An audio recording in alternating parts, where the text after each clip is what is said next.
Hello friends, 94 channel में आपका स्वागत है। वीडियो स्टार्ट करने से पहले चैनल को सब्सक्राइब कीजिए, बेल आइकन को हिट कीजिए और इस वीडियो को लाइक कीजिए। आज हम लोग माइन एक्सीडेंट के इम्पोर्टेंट की टर्म्स के बारे में आलोचना डिस्कस करेंगे और भी बहुत सारी चीज़ आप लोग के लिए मैं प्रस्तुत किया हूँ। तो पहले स्टार्ट करते हैं। Accident, what is accident? Mining activity एक बहुत ही हैजार्डस इन्वायरमेंट में बहुत ही अगेंस्ट द नेचर हम लोग जो है काम करते हैं। तो बहुत पहले जब माइनिंग स्टार्ट हुआ उस समय ये जो एक्सीडेंट था बहुत ज़्यादा था। धीरे धीरे डेवलपमेंट होने लगा, लेबर प्रोटेस्ट होने लगा, विभिन्न प्रकार के प्रॉब्लम्स होने लगे, प्रॉपर्टी लॉसेस होने लगे, लाइफ लॉसेस होने लगे और ये सब चीज़ धीरे धीरे हम लोग को सेफ्टी के प्रति और भी ध्यान देने के लिए मजबूर किया। ऐसा हम लोग को मजबूर नहीं होना चाहिए, हम लोग को वो सेफ्टी माइंडेड होना चाहिए। ये पहले आदमी को क्लियर करना चाहिए। प्रॉब्लम होने के बाद उसका सॉल्यूशन नहीं ढूंढने से पहले, प्रॉब्लम होने से पहले उसको सॉल्व करने में क्या है फ़ायदा, ये हम लोग प्रैक्टिकल एक्सपीरियंस से देख चुके हैं। आज बहुत सारे सेफ्टी रिलेटेड आइटम्स उपस्थित हम लोग के पास है। R&D भी चल रहा है ताकि और भी सेफली हम लोग माइन ऑपरेशन को एग्जीक्यूट कर सकें। तो चलिए स्टार्ट करते हैं वीडियो को। एक्सीडेंट क्या है? What is accident? अनएक्सपेक्टेड, जो कि हम एक्सपेक्ट नहीं किए थे, सोचे नहीं थे। अनडिजायरेबल, जो मेरे को चाह नहीं था।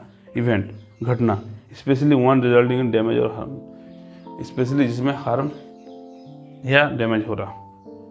समथिंग अनफोर्सिन, जो कि मैं देख नहीं सकता। अनएक्सपेक्टेड, अनयूजुअल, जो होना यूजुअली नहीं होता है। एक्स्ट्राऑर्डिनरी और phenomenal, taking place not according to the usual course of things और इवेंट, जैसा होना चाहिए वैसा नहीं हो रहा, तब भी उसको हम एक्सीडेंट में लाएंगे। एक्सीडेंट का अलग अलग जो है टाइप है। तो पहला है इंसिडेंट। इंसिडेंट क्या है? एन अनप्लान्ड इवेंट, ये प्लानिंग नहीं था। That does not result in personal injury, injury नहीं हुआ है, but may result in property damage और is worthy of recording. May result in property damage कर सकता था और इसको रिकॉर्डिंग करना चाहिए, क्योंकि ये अगर रिकॉर्डिंग नहीं करेंगे हो सकता है नेक्स्ट बार डैमेज हो। Near miss, an event that does not result in injury damage, कुछ भी नहीं हुआ लेकिन it is important to record, इसको इम्पोर्टेंट टू रिकॉर्ड बिकॉज इस बार तो बच गया by grace of God, by some act, but if it reoccur it might cause accident, so it must be recorded and investigate near miss to identify weaknesses. क्यों हुआ है, इतना तक गया क्यों? मैं गाड़ी लेके गिर गया, तो गाड़ी लेके गिरना एक बात होती है, उससे पहले हम इंडिकेशन हमको मिल रहा था। तो इंडिकेशन जब मिल रहा था तो ब्रेक हम किए और यहाँ गिर गए। तो ब्रेक हम किए और गिर गए, ये ऐसा क्यों हुआ? ब्रेक किए, यहाँ क्यों नहीं रुका? ये सारा चीज़ उससे हम लोग फाइंड आउट करते हैं near miss accidents. High potential incidents, an event और series of events that causes और has a potential to cause significant adverse effect on the safety और health of a person. Repeatable injury, as per Mines Act and rule, reportable injury, an injury other than serious bodily injury, जो serious bodily injury नहीं है उसके छोड़ के कोई भी injury which involves in all probability will involve enforced absence of the injured person from work for 72 hours और 72 घंटा से ज़्यादा। अगर एब्सेंट हो रहा, इन्फोर्स जो कि उस इंजरी के कारण हो रहा, तो उसको हम लोगों ने reportable injury. Serious body injury क्या है? एन इंजरी विच इन्वॉल्व्स और in all probability will involve, ये इंजरी जिसमें इन्वॉल्व हो सकता है या संभावना है इन्वॉल्व होने का, क्या? इसमें से कोई भी। Permanent loss of a part और section of the body, permanent loss हुआ कोई पार्ट और सेक्शन का। Permanent loss of use of part और section of the body, loss of use का जो है लॉसेज हुआ। Permanent loss of loss of और इंजुरी टू साइट और हेयरिंग और साइट में कुछ इशू हुआ, एनी परमानेंट फिजिकल इनकेपेसिटी, कोई और तरीका का फिजिकल इनकेपेसिटी डेवलप हुआ, फ्रैक्चर ऑफ एनी बोन, कोई बोन का फ्रैक्चर हुआ, जॉइंट बोन्स और एनी फेलेंजेस ये जो हम लोग का उंगली का हड्डी है, ये सबको हम लोग फेलेंजेस बोलते हैं, हाथ और पैर दोनों में रहता है, इसलिए ऑफ हैंड और foot. Another type of accident that is fatal accident, जो कि कभी भी डिजायरेबल नहीं है, at any cost it is not desirable, at any cost, undesirable, completely undesirable event, because किसी का गलती के कारण भी किसी की भी जान नहीं जाना चाहिए, क्योंकि we can not compensate a life.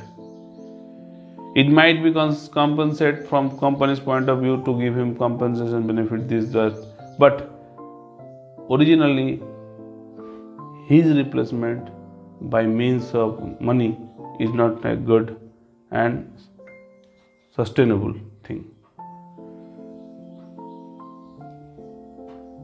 Fatal accident, an accident in which a person involved has died within 30 days from the, अब उसी दिन मरे या 30 दिन का अंदर मरे from the accident as a consequence of the accident, consequence उस कारण से, जिस कारण से एक्सीडेंट हो उसी रिलेटेड चीज़ से अगर उसका डेथ हो जाती है, excluding death from acute fits और इलनेस, अलग टाइप का फिट्स ऑफ इलनेस के कारण हो तो छोड़ के, बाकी इससे एक्सीडेंट से रिलेटेड चीज़ के कारण उसका अगर हो ऐसा हो तो उसको हम लोग फेटल एक्सीडेंट बोलेंगे।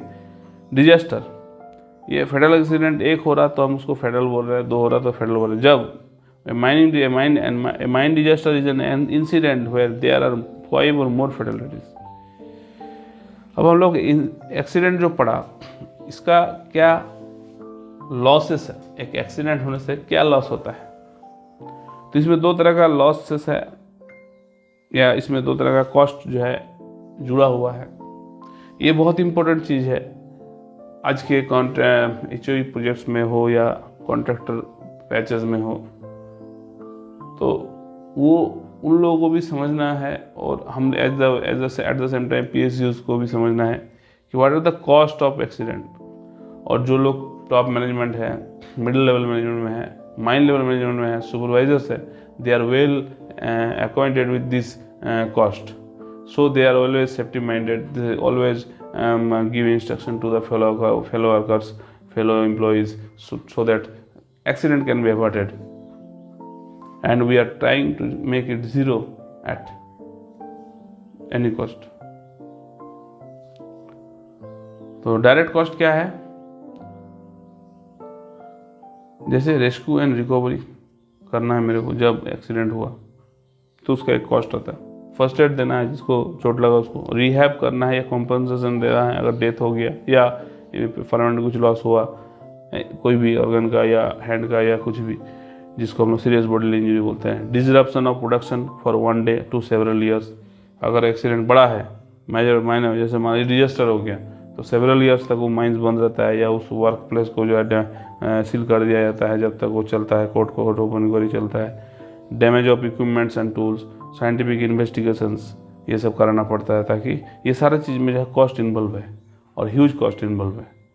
इनडायरेक्ट कॉस्ट क्या है, ये तो डायरेक्ट पैसा से हम लोग उसको दे सकते हैं। Indirect cost includes cost due to loss of production due to disruption का लॉस ऑफ प्रोडक्शन हुआ, long term loss of production due to damage of equipment damage हुआ है एक्सीडेंट के कारण, उसका भी कारण लॉस हुआ प्रोडक्शन का, loss of valuable time management का वैल्यूएबल टाइम नष्ट हो गया, psychological stress with in the worker, साथ में जो लोग काम करते थे वो लोग में साइकोलॉजिकल स्ट्रेस बना, average losses of skilled workers involve in the accident, those who after witnessing a serious event are unable to return to work for many days, loss of morale affecting production and productivity for a long time, moral भी down हो जाता है worker का, employees का। Industrial unrest तैयार होता है, loss of revenue to the state, tarnished image and reputation of the company. After all सबसे बड़ा बात है ब्रांडिंग, जो हम लोग करते हैं, एप्पल कंपनी सबसे अच्छा ब्रांड है, तो उसका जो वैल्यू बड़ा है मार्केट में वो एक्चुअली उसका रेपुटेशन के कारण बड़ा है। तो अगर उसका कुछ एम्प्लॉय का एक्सीडेंट होता है तो वो reputation directly hits his the incident hits the reputation of the Apple company. Okay, next video में हम लोग एक्सीडेंट इंसिडेंट मैनेजमेंट सिस्टम के बारे में डिस्कस करेंगे। Thank you.